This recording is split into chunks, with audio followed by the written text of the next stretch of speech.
আসসালামু আলাইকুম, আমি আশরাফুল ইসলাম আমিন। স্বাগতম জানাচ্ছি নতুন আরো একটি ভিডিওতে।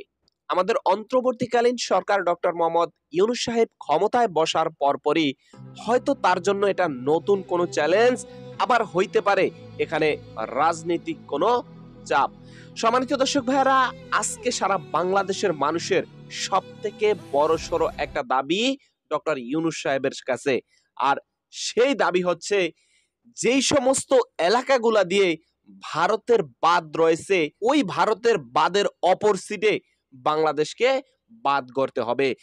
যদি ভারতের বাঁধটা হয় ১০০ ফিট, আমাদেরটা গড়তে হবে ১৫০ ফিট। কারণ তাদের পানি যখন চাপ দেবে, ওই পানি এসে আমাদের বাঁধের সাথে চাপ খেয়ে আবার ওই দেশেই সেটা প্রয়োগ হবে। সম্মানিত দর্শক ভাইরা, এই কাজটা দিতে হবে চীনকে। এটা আমার কাছে সবথেকে বিষয়টা যেটা মনে হয়েছে, এখানে মূল আরো কিছু ইস্যু রয়েছে।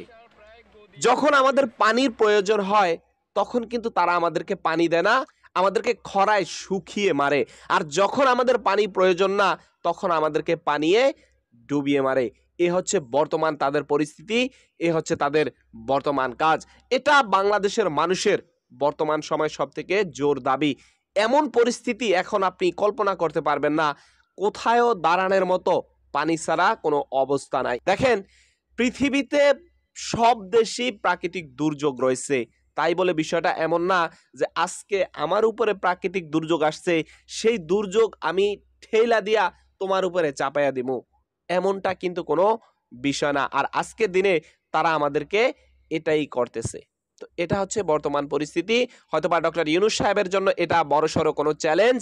এই চ্যালেঞ্জ তাকে মোকাবেলা করতে হবে, দেশের মানুষকে মোকাবেলা করতে হবে এবং আমাদের বাঁধ তৈরি করতে হবে। তো আজকের ভিডিওটি এখানেই শেষ করতে চাই। দেখা হবে নতুন অন্য কোনো ভিডিওতে। সবাই ভালো থাকবেন। আসসালামু আলাইকুম ওয়া রাহমাতুল্লাহি ওয়া বারাকাতুহু।